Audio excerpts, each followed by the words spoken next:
اعوذ باللہ من الشیطان الرجیم پناہ مانگتا ہوں میں اللہ کی شیطان مردود سے۔ بسم اللہ الرحمن الرحیم شروع اللہ کے نام سے جو بڑا مہربان نہایت رحم والا ہے۔ وَلَقَدْ يَسَّرْنَا الْقُرْآنَ لِلذِّكْرِ فَهَلْ مِن مُدَّكِرٍ، اور ہم نے قرآن کو سمجھنے کے لیے آسان کر دیا ہے تو کوئی ہے کہ سوچے سمجھے۔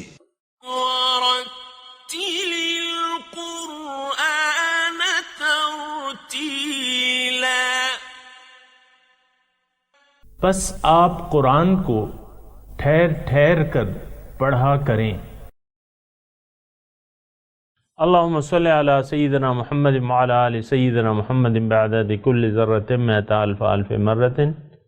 سامعین و ناظرین کرام، السلام علیکم ورحمۃ اللہ وبرکاتہ۔ سامعین کرام، آج سورہ توبہ کی آیت نمبر 82 تا 84 آیات زیر مطالعہ ہیں، اور آج کے درس کی دو موضوعات اہم ہیں کہ منافق لوگ عنقریب بہت روئیں گے۔ دوسرا موضوع جو ہے، اللہ تعالیٰ نے اپنے رسول کو منافق کے لیے دعا کرنے سے منع فرما دیا ہے۔ اس کے ساتھ ہی آج کے درس کا آغاز کرتے ہیں۔ سب سے پہلے گزشتہ سبق کی دہرائی ہوگی۔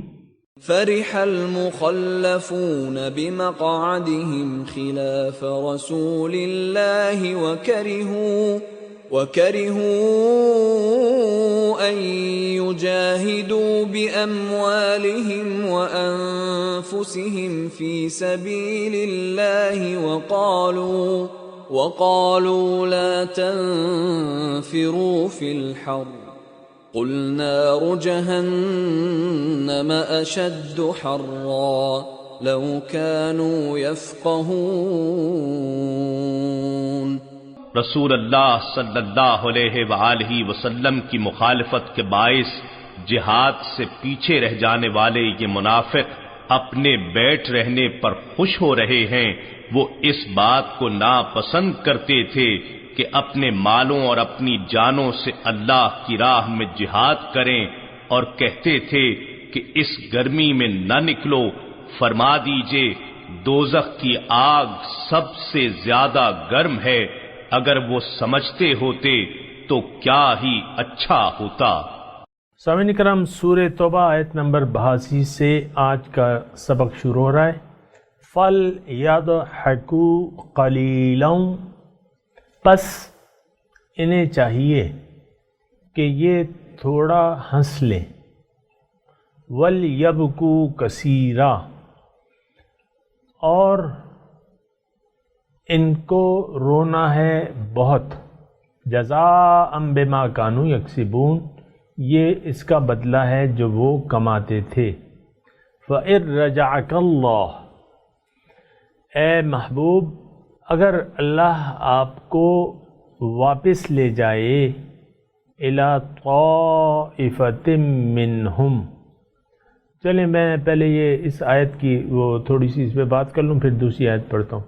فَلْيَضْحَكُوا قَلِيلًا وَلْيَبْكُوا كَثِيرًا، انہیں چاہیے کہ تھوڑا ہنس لیں کیونکہ ان کو اب رونا ہے بہت، یہ روئیں گے پھر بہت۔ جزاء بما کانوا یکسبون، یہ بدلہ ہے جو وہ کرتے تھے۔ سامعین کرام، یہ تھوڑا سا یہ نقطہ نوٹ کر لیں۔ آپ کو میں کہتا رہتا ہوں کہ آخرت میں اعتبار عمل کا ہے، دنیا میں بھی اعتبار روش کا ہے، انسان کی روش کا ہے۔ یہ آیت جو ہے بالکل واضح کر دیتی ہے وہ بات کہ آپ کی جیسی روش ہوگی آپ کو ویسا بدلہ ملے گا۔ جزاء بما کانوا یکسبون، یہ بدلہ ہے جو وہ کماتے تھے یا جو وہ عمل کرتے تھے۔ کسب عمل کو کہتے ہیں، کمانا۔ ہم کہتے ہیں نا کاروبار، بھئی ایک کسب ہمارا لگا ہوا ہے، تو بہرحال تو یکسبون جو یہ کرتے تھے، تو اصل جو ہوا وہ کائے پہ اعتبار ہوا۔ اب یہ تو ایک نقطہ اس میں یہ دیکھ لیں کہ یہ نقطہ یہ آیت کس کے بارے میں ہے؟ یہ وہ مسلمان ہیں جو مدینے میں حضور صلی اللہ علیہ وسلم کے ساتھ ان کے ہاتھ پہ ایمان لائے تھے، بیعت کی تھی، اور انہی لوگوں نے، یہ لوگ حضور صلی اللہ علیہ وسلم کے پیچھے نماز پڑھتے تھے، ان کی مجالس میں بیٹھتے تھے، ان کے ساتھ جہاد پہ جاتے تھے، زکوٰۃ دیتے تھے۔ یہ غزوہ تبوک میں بعض لوگ گئے منافق، بعض نہیں گئے، وہ تو ایک الگ بات ہے، لیکن جانا نہ جانا ان کا برابر ہے۔ یعنی یہ تمام اعمال، یہ ایک نقطہ نوٹ کر لیں، اگر ایمان باللہ نہ ہو تو پھر تمام نیک اعمال ضائع ہو جاتے ہیں۔ غزوہ تبوک میں بعض منافق گئے تھے، یعنی جہاد پہ حضور صلی اللہ علیہ وسلم کے ساتھ گئے تھے، لیکن پھر وہ آپ کو معلوم ہے کہ جس طرح انہوں نے سازشیں کی یا جو بھی کچھ بھی کیا وہ آپ کو میں تذکرہ کر چکا ہوں۔ اصل جو چیز ہے اس آیت سے یہ ثابت ہوتا ہے کہ اصل چیز جو ہے وہ انسان کا عمل ہوتا ہے، روش ہوتی ہے۔ میں روش کے الفاظ کہتا ہوں کہ آپ کا عمل کیا ہے۔ اگر آپ کا ایمان اللہ پہ ہے، اللہ ہی آپ کا مقصود و محبوب و مطلوب ہے، تو پھر یہ ہے کہ آپ پھر تو ٹھیک ہے، پھر آپ اللہ کی راہ میں جہاد اور محنت سے کترائیں گے نہیں، آپ سختیاں برداشت کریں گے، کیونکہ جو چیز ملنے والی ہے اس کا ہم تصور نہیں کر سکتے۔ جو نعمتیں ہمیں ملنے والی ہیں، جو مومن کو، جو ایمان والوں کو جو نعمتیں ملنے والی ہیں تو اس کا ہم تصور نہیں کر سکتے۔ اللہ تعالیٰ قرآن مجید میں ارشاد فرماتا ہے کہ فَلَا تَعْلَمُ نَفْسٌ مَا أُخْفِيَ لَهُم مِّن قُرَّةِ أَعْيُنٍ جَزَاءً بِمَا كَانُوا يَعْلَمُونَ ہے یا یکسبون ہے، دونوں میں سے ایک چیز ہے۔ اور پھر وہ اس آیت میں، یعنی سامعین کرام جو میں نے آپ کے سامنے ابھی آیت پڑھی ہے، اس میں بھی بس عمل کی بات ہو رہی ہے، کسب کی بات ہو رہی ہے، عمل کی بات ہو رہی ہے، آپ دیکھ لیں۔ اور اس میں اللہ تعالیٰ فرما رہا ہے فَلَا تَعْلَمُ نَفْسٌ، ایک کوئی نہیں جانتا، کوئی نفس نہیں جانتا، مَا أُخْفِيَ لَهُم، اللہ نے ان کی من قرۃ اعین، جنت میں ان کی آنکھوں کی ٹھنڈک کے لیے کیا کیا نعمتیں تیار کر رکھی ہیں، کوئی نہیں جانتا۔ کیا مطلب؟ اس کا مطلب بالکل ظاہر ہے کہ آپ کو ایسی نعمتوں سے نوازا جائے گا، اور وہ کب؟ وہ تو بس 2-4 دن کی بات ہے، پھر تو مزے ہی مزے ہیں۔ 2-4 دن کی بات ہے، زندگی تو 2-4 دن کی ہے، تو بس پھر اس کے بعد جو ہے وہ یعنی آپ ابدی نعمتوں سے آپ ہمکنار ہونے والے ہیں۔ اور یہ میں سامعین کرام ضرور کہہ دوں کہ جو لوگ ایمان لائے اور ایمان کے مطابق عمل بھی کیا، یہاں یہ دنیا بھی ان کے لیے جنت بنا دی جائے گی۔ میں یہ نہیں کہتا کہ ان کے لیے سونے چاندی کے پہاڑ ہوں گے، نہیں، ایک اچھی زندگی جیسے کہ حضور صلی اللہ علیہ وسلم نے گزاری، جیسے کہ اصحاب کرام نے گزاری، کہ ان کا دل منور تھا اللہ تعالیٰ کی یاد سے، ان کا دل عرش الہی تھا۔ یہ ہوتا ہے اصل میں تو ہمارا وہ سارا جو توازن ہے نا، وہ دنیا ظاہر کا دھوکہ ہم کھا چکے ہیں، اور دنیا کی نعمتوں کو ہی ہم اصل نعمتیں سمجھتے ہیں۔ یہ تصور انتہائی غلط ہے، انتہائی غلط ہے۔ تو حقیقی نعمتیں جو ہیں وہ روحانی ہوتی ہیں، اور روحانی نعمتیں آپ پھر دیکھیں کہ قلب المؤمن عرش الرحمن ہے، کہ مومن کا دل عرش الہی ہے۔ تو جب عرش الہی بن گیا، ایک انسان کا دل عرش الہی بن گیا، اور اسے کیا چاہیے؟ بدل شمع حرم داری، چرا سوئے حرم پوئی، چیار اندر بغل داری، چسود از قطع منزلہا۔ حرم کی شمع، اے حاجی، اے نفلی عمرے کرنے والے، حرم کی شمع تو تمہارے دل میں ہے، حرم کیوں جاتے ہو؟ بدل شمع حرم داری، چرا سوئے حرم پوئی، حرم کیوں جاتے ہو؟ چو یار اندر بغل داری، یار تو تمہارے دل میں ہے، جسود از قطع منزل ہا، منزلیں کیوں قطع کرتے ہو؟ یار تو دل میں ہے۔ وہ کہتے ہیں دل کے آئینے میں ہے تصویر یار، جب ذرا گردن جھکائی دیکھ لی۔ تو پھر تو یہ زندگی، اگر کسی کی زندگی ایسی بن جائے کہ وہ اس کی کیفیت یہ ہو جائے کہ جب چاہے محبوب سے باتیں کر لے، اور اس کا عکس جو ہے اپنے دل پہ دیکھ لے، یہ تو دل جو ہے سامعین کرام، یہ تو اللہ کے انوار اور تجلیات یہاں منعکس ہوتے ہیں۔ انوار و تجلیات، یہ تو دل پھر آماجگاہ بن جاتا ہے۔ یہ دل تو ہے ہی اللہ تعالیٰ کا عرش ہے، اور جب آپ اپنا تزکیہ کر لیتے ہیں تو پھر یہ عرش الہی بن جاتا ہے، اور پھر یہاں انوار، جیسے کہ آپ دیکھیں نا کعبے پہ یعنی 120 انوار جو ہیں، حدیث کا جو مضمون ہے غالباً 120 ہیں، تو یہ رحمتیں اللہ تعالیٰ کی برستی رہتی ہیں، مستقل رحمتیں برستی رہتی ہیں، کچھ طواف کرنے والوں کے لیے، کچھ ان کو دیکھنے والوں کے لیے، کچھ اس طرح۔ لیکن اگر ایک انسان اپنے آپ کو عرش الہی کا اہل بنا لے اور اپنے قلب کا تزکیہ کر لے، تو پھر تو یہ تو یعنی اس کا مطلب یہ ہے کہ اس نے دل کو اپنے عرش الہی بنا لیا، اپنے قلب کو عرش الہی بنا لیا، یعنی اس کی صفائی کر کے اللہ تعالیٰ کا نور اس میں جلوہ گر ہو گیا۔ تو جب نور الہی آ جاتا ہے، ایک شعر مجھے یاد آ رہا ہے یہاں پہ، نور تجلی میں رسد اے تور دل صد پار شو، اے مرغ بشکن قفس زی خاک دا آوار شو، غالباً مولانا روم کا ہے۔ وہ کہتے ہیں کہ یہ جب کیفیت آتی ہے انسان پہ، اور یہ میں یہ بھی کہہ دوں کہ اس میں یہ نہیں ہے کہ ہر انسان اس کا اہل ہے، ہر انسان اس کا اہل ہے کہ وہ دل کو عرش الہی بنا لے، تو وہ کہ اس کیفیت جب آتی ہے تو کہتے ہیں کہ نور تجلی میں رسد اے تور دل صد پارشو، اللہ کے نور کا تجلی ہو گیا دل پہ، اے دل کے کوہ طور ٹکڑے ٹکڑے ہو جا۔ جیسے کہ موسیٰ علیہ السلام نے دیدار کی خواہش کی تھی، تو اللہ نے ان کی تسلی کے لیے جو ان کے سامنے کوہ طور تھا اس پہ اپنا جلوے کی ایک کرن ڈالی، تو پہاڑ جو ہے ریزہ ریزہ ہو گیا۔ یہاں بھی جو ہے مولانا کہتے ہیں کہ نور تجلی میں رسد اے تور دل صد پارشو، اے مرغ بشکن قفس، اے دل کے یعنی نور تجلی آ گیا، اے دل کے کوہ طور ٹکڑے ٹکڑے ہو جا، اے مرغ بشکن قفس، اے روح، یہ مرغ کہتے ہیں، روح تو اب اس جسم میں بند ہے نا، بشکن قفس، اس کو پھاڑ دو، بشکن اس کو توڑ دو، بشکن قفس زی خاک دا آوارشو، اس یعنی محبوب کے پاس چلی جاؤ۔ بہرحال یہ کیفیت ہے۔ اور میں یہاں عرض کر رہا تھا کہ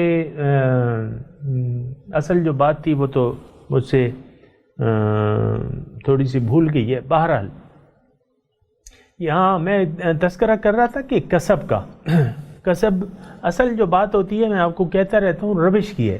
اگر آپ نے زبان سے کلمہ پڑھا ہوا ہے اور دل میں محبتیں دنیا کی آپ نے ڈالی ہوئی ہیں، اور دنیا کی چیزوں کو آپ یا ناراض ہو رہے ہیں یا خوش ہو رہے ہیں، تو یہ تو پھر وہ عرش الہی نہیں بن سکتا۔ یہ تو آپ خالی خولی آپ نے دعویٰ کیا ہے یا بیعت کر لیے، اس سے کچھ بھی نہیں ہوتا۔ آپ کوشش نہیں کرتے اللہ کی راہ میں اپنی مال و جان کے ساتھ، اور نہ آپ تعلق رکھتے ہیں یعنی اپنے اساتذہ کرام سے۔ بہرحال تو اللہ تعالیٰ یہاں فرما رہا ہے کہ جزاء بما کانوا یکسبون، یہ جو کر رہے ہیں ان کی یہ سزا ہے۔ اب سزا کیا ہے کہ ان کو بہت رونا پڑے گا، وَلْيَبْكُوا كَثِيرًا، یہ بہت روئیں گے۔ اور روتا انسان صرف آخرت میں نہیں ہے سامنے کرام، دنیا میں بھی۔ یہ دنیا تو جہنم بنا دی جاتی ہے، آپ کو معلوم ہے۔ من اعرض عن ذکری فإن له معیشۃ ضنکا، جس نے بھی میری یاد سے منہ موڑا اس کی زندگی میں اس پہ تنگ کر دوں گا۔ یہ زندگی جہنم، زندگی میں انسان روتا رہتا ہے۔ تو وہ گانا بھی ہے نا، مناسب نہیں ہے گانے کے اشعار، باہر جو پوائنٹ ہوتا ہے تو پرانے جو گانے ہم نے سنے ہوئے تو اس میں چند اپنے مطلب کے یاد آتے رہتے ہیں۔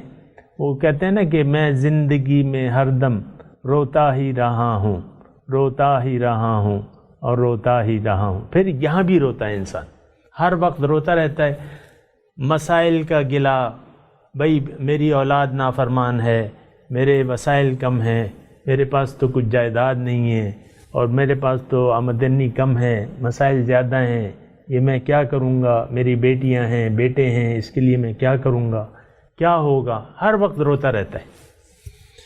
تو میں زندگی میں ہر دم روتا ہی رہا ہوں۔ یہ شاعر بھی ہے نا، یہ فلم جو ہوتی ہے یہ مطلب آپ کے جو حالات ہیں اس کی عکاسی کرتی ہے۔ بعض وقت کوئی سٹوری بنا لیتے ہیں، کوئی سٹوری بنا لیتے ہیں، بہرحال تو جزا ولیبکو کثیرہ پہ مجھے یہ بات یاد آئی، بہت روئیں گے، اور رونا جو ہے صرف دنیا کا نہیں ہے سامعین کرام، یہ بات نوٹ کر لیں، یہ دنیا میں بھی رونا ہے اور آخرت میں بھی رونا ہے۔ ولیبکو کثیرہ، بہت روئیں گے۔ تو جب روئیں گے تو یہ کائی کی سزا ہے، جزاء بما کانوا یکسبون۔ بہرحال دوسری آیت کی طرف چلتے ہیں، فَإِن رَجَعَكَ اللَّهُ إِلَىٰ طَائِفَةٍ مِّنْهُمْ۔ پہلے لفظی ترجمہ سن لیں، پس اللہ اگر واپس کر دے آپ کو ایک ٹولی، فَإِن رَجَعَكَ، اگر اللہ آپ کو واپس لے جائے، کہاں؟ مدینے واپس، کہاں سے؟ غزوے سے۔ ابھی مطلب یہ ہے کہ غزوے میں ہیں، یہ غزوے میں ہیں اور یہ آیات نازل ہو رہی ہیں۔ اِلَىٰ طَائِفَةٍ مِّنْهُمْ، ایک ٹولی کے پاس ان میں سے جو بیٹھے رہ گئے، جہاد پہ نہیں گئے، جب حضور صلی اللہ علیہ وسلم واپس آئیں گے ان ٹولی پہ، فَاسْتَأْذَنُوكَ، تو دوسرے موقع پہ یہ آپ سے اجازت طلب کریں گے، فَاسْتَأْذَنُوكَ، یہ آپ سے اجازت طلب کریں گے، خروج کے لیے، جہاد یعنی کوئی بھی قتال کا موقع ہے اس کے لیے آپ کو آپ سے اجازت، یعنی جو قریب جنگ ہوتی ہے اس کے لیے جو ہے موسم اچھا ہوتا ہے، جنگ میں امید ہوتی ہے کہ فتح ہوگی۔ ظاہر ہے فتوحات کا اب دور تھا، اب تو بس وہ چیز نہیں تھی نا، صرف غزوہ احد میں تھوڑا نقصان پہنچا ہے، وہ بھی مطلب ایسی نہیں تھی۔ فَقُلْ لَن تَخْرُجُوا مَعِيَ أَبَدًا، آپ ان سے کہیے کہ ہرگز تم نہ نکلو، لن تخرجو، نہ نکلو، معیہ، میرے ساتھ، ابداً، کبھی بھی، ولن تقاتلو، اور تم جنگ نہ کرو، معیہ، میرے ساتھ، عدواً، دشمن سے۔ انکم رضیتم بالقعود اول مرہ، کیوں نہ نکلو ہمارے ساتھ؟ انکم، بے شک تم، رضیتم، راضی تھے، بالقعود، بیٹھے رہنے سے، بیٹھے رہنے پر راضی تھے، اول مرہ، پہلی مرتبہ، یعنی غزوہ تبوک کے موقع پر۔ فاقعدوا، تو اب بیٹھے رہو، مع الخالفین، بیٹھے رہ جانے والوں کے پاس۔ اب سامعین کرام اس میں یہ ہے، یعنی منافق آدمی جو ہوتا ہے وہ تو یعنی جلدی فائدہ اگر ملتا ہے تو وہ خوش ہوتا ہے اس پہ۔ اب حضور صلی اللہ علیہ وسلم وہ اس طویل غزوے سے جب واپس تشریف لے آئے تو ظاہر ہے کہ مواقع تو تھے جنگ کے، اور جنگ میں جو ہے مال غنیمت بھی ملتا تھا، تو اور موسم بھی ٹھیک ہوتا تھا، تو حضور صلی اللہ علیہ وسلم کو اللہ تعالیٰ پیشگی مطلع کر رہے ہیں کہ اگر آپ واپس آ جائیں اور پھر کسی جنگ پہ نکلیں تو یہ آپ سے پھر جنگ کے نکلنے کے لیے آپ سے درخواست کریں گے، فاستأذنوا کا پوچھیں گے، آپ سے اجازت طلب کریں گے، تو آپ ان کو اجازت نہ دیجیے گا۔ سامعین اکرام، یہ ایک انتہائی ایسی بات ہے کہ ایک آدمی اپنی جان قربان کرنے کی، یعنی بظاہر قتال کیا ہے کہ اس میں تو یا تو آپ غازی ہو جائیں گے یا شہید ہوں گے، یہ تو گارنٹی نہیں ہے کہ آپ زندہ واپس آئیں گے۔ اب ان کا یہ تھا کہ بھئی اس کی تو اپنی وجوہات تھیں کہ غزوے پہ نہ جانے کی اپنی وجوہات تھیں۔ اب اگر ایسا موقع آتا ہے اور حضور صلی اللہ علیہ وسلم کو اللہ تعالیٰ پہلے سے خبردار کر رہے ہیں، اگر یہ اجازت مانگیں آپ سے جنگ پہ جانے کی، آپ ان کو اجازت نہ دیں۔ اب یہ سامعین کرام انسان، یعنی ویسی بنظر غیر آپ دیکھیں کہ ہم اگر یعنی کوئی آپ سے زکوٰۃ قبول نہ کرے، اسلامی حاکم کو، خلیفۃ المسلمین کو آپ اپنی زکوٰۃ دیں، وہ زکوٰۃ قبول نہ کرے، آپ جہاد قتال کی ضرورت ہو اور مومن جائیں، آپ کو روک دیا جائے، تو یہ کتنی یعنی شرمندگی کی بات ہے۔ فاقعدوا مع الخالفین، تم بیٹھے رہو۔ ولا تصلی علی احد، اور تم نماز نہ پڑھو، ولا تصلی، نماز نہ پڑھو، علی احد منہم ماتا، اگر کوئی ان میں سے مر جائے، علی احد کسی پر بھی، منہم ان میں سے، ماتا جو مر جائے، ابداً کبھی بھی، ولا تقم علی قبر، اور ان کی قبر پہ دعا کے لیے نہ کھڑے ہونا۔ کیوں؟ انہم کفروا باللہ ورسولہ، انہوں نے کیونکہ انکار کر دیا اللہ اور اس کے رسول سے، وماتوا وہم فاسقون، اور وہ مرے اس حالت میں، نافرمانی کی حالت میں۔ سامعین کرام، یہ انتہائی یعنی منافق کی نماز جنازہ ہوتی ہے۔ ہم عام طور پہ مسئلہ یہ ہے، نوٹ کر لیں، منافق جس میں یعنی ہمارے لیے حکم یہ ہے، جو بھی کلمہ گو مسلمان ہے، آپ نے اس کی نماز جنازہ پڑھنی ہے، واجب ہے۔ لیکن یہ حضور صلی اللہ علیہ وسلم کے لیے ایسے حالات ہیں کہ حکم یہ آ رہا ہے کہ آپ کسی منافق کی، اب منافق کا فتویٰ تو اللہ اور اس کے رسول کے علاوہ کوئی بھی نہیں لگا سکتا، نہ اس کی اجازت ہے۔ اب جو منافقین ہیں، اللہ تعالیٰ ہدایت دے رہا ہے کہ جو منافق اگر مر جائے تو نہ آپ اس کی نماز جنازہ پڑھائیں اور نہ اس کی قبر پہ کھڑے ہوں۔ سامعین کرام، اس سے تھوڑا سا اندازہ لگائیں کہ منافق کے حالات کیا ہوں گے، دنیا میں بھی اور آخرت میں بھی۔ آخرت کے حالات تو آپ کو معلوم بھی ہو گئے ہیں کہ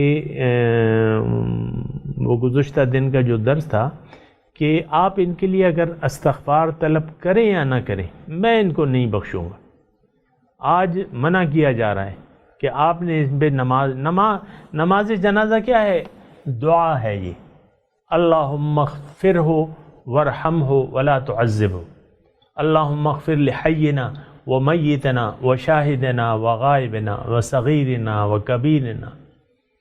یہ دعا ہے کہ اللہ تعالیٰ سے مغفرت طلب کی جاتی ہے میت کے لیے، لیکن یہاں روک دیا جا رہا ہے، اللہ تعالیٰ اپنے رسول کو روک رہا ہے، وَلَا تُصَلِّ عَلَىٰ أَحَدٍ مِّنْهُمْ مَاتَ أَبَدًا وَلَا تَقُمْ عَلَىٰ قَبْرِهِ إِنَّهُمْ كَفَرُوا بِاللَّهِ وَرَسُولِهِ وَمَاتُوا وَهُمْ فَاسِقُونَ۔ انہوں نے انکار کیا، یہ وہی انکار ہے جو منافق کرتا ہے، یہ اس کی میں آپ کو تشریح کر چکا ہوں، دوبارہ نہیں کرتا۔ وَهُمْ فَاسِقُونَ یعنی نافرمانی کی حالت میں اگر کسی کی جان چلی جائے، حضور کو حکم ہے کہ آپ نے ان کی نماز نہیں پڑھنی، نہ ان کی قبر پہ کھڑے ہونا ہے، نہ دعا کرنی ہے۔ بہرحال ان تمام چیزوں سے آپ اندازہ لگا لیں کہ نفاق کتنی خطرناک چیز ہے، کہ منافق کی نہ تو مغفرت ہوتی ہے اور وہ جہنم میں یہاں بھی ہوتا ہے، آخرت میں بھی رہے گا، اور بہرحال یہ بہت خطرناک حالات ہیں، اور یہ سامعین اکرام ہمارے لیے ہیں، اس میں ہمارے لیے نور ہے اور روشنی ہے اور ہدایت ہے۔ بہرحال میں تلاوت کروں گا، سامعین اکرام آپ میرے ساتھ دہرائیے۔ اعوذ باللہ من الشیطان الرجیم، بسم اللہ الرحمن الرحیم، فَلْيَضْحَكُوا قَلِيلًا وَلْيَبْكُوا كَثِيرًا جَزَاءً بِمَا كَانُوا يَكْسِبُونَ فَإِن رَّجَعَكَ اللَّهُ إِلَىٰ طَائِفَةٍ مِّنْهُمْ فَاسْتَأْذَنُوكَ لِلْخُرُوجِ فَقُل لَّن تَخْرُجُوا مَعِيَ أَبَدًا وَلَن تُقَاتِلُوا مَعِيَ عَدُوًّا إِنَّكُمْ رَضِيتُمْ بِالْقُعُودِ أَوَّلَ مَرَّةٍ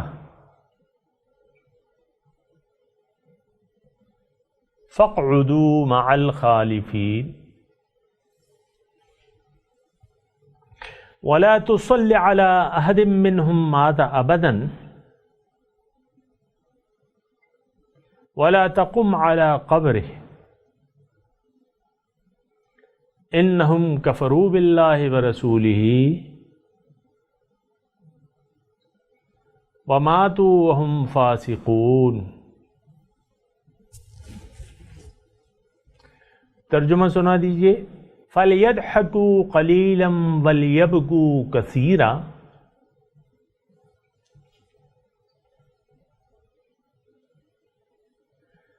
پس انہیں چاہیے کہ تھوڑا ہنس لیں، وَلْيَبْكُوا كَثِيرًا، اور کیونکہ ان کو رونا بہت ہے، جزاء بما كانوا يكسبون، یہ بدلہ ہے جو وہ کسب کرتے تھے۔ وَإِن رَجَعَكَ اللَّهُ إِلَىٰ طَائِفَةٍ مِّنْهُمْ، اگر اللہ واپس کر دے آپ کو ان کی ایک ٹولی پر، ان میں سے ایک گروہ پر، فَاسْتَأْذَنُوكَ، پس وہ آپ سے اجازت طلب کریں گے، للخروج، غزوے کے لیے، نکلنے کے لیے، فقل، پس آپ کہہ دیجئے، لن تخرجوا، ہرگز نہ نکلو، معی ابدا، میرے ساتھ کبھی بھی، ولن تقاتلوا معی عدوا، اور تم میرے ساتھ دشمن سے جنگ نہ کرو، انکم ردیتم، کیونکہ تم راضی تھے، بالقعود، بیٹھے رہنے پر، اول مرہ، پہلی مرتبہ، فاقعدوا، پس اب بھی بیٹھے رہو، مع الخالفین، رہ جانے والوں کے ساتھ، ولا تصل علی احد منہم مات،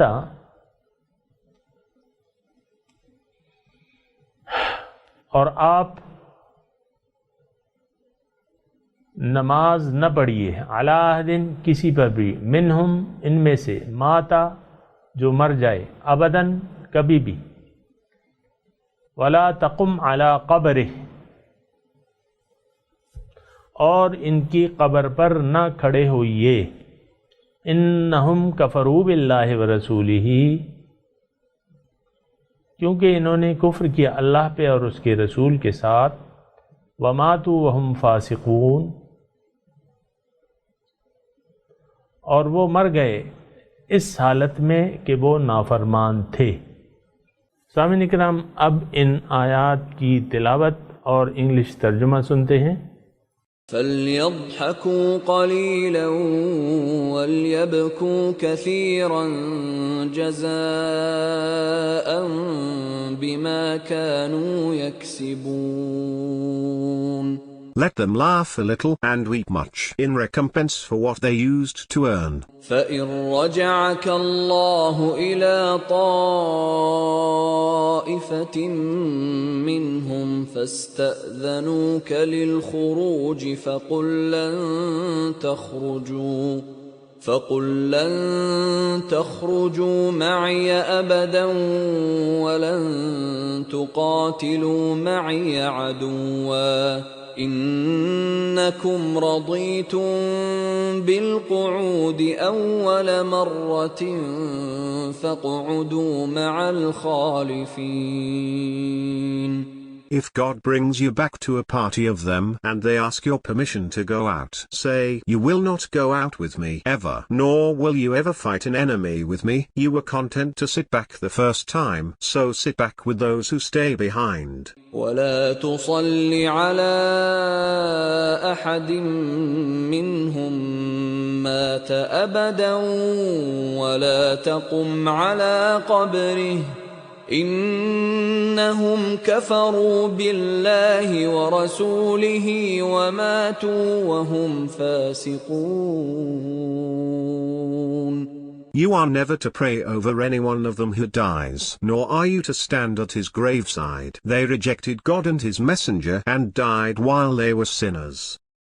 اس کے ساتھ ہی آج کے درس کا وقت اختتام کو پہنچا. اگلے درس میں انشاءاللہ ملاقات ہوگی.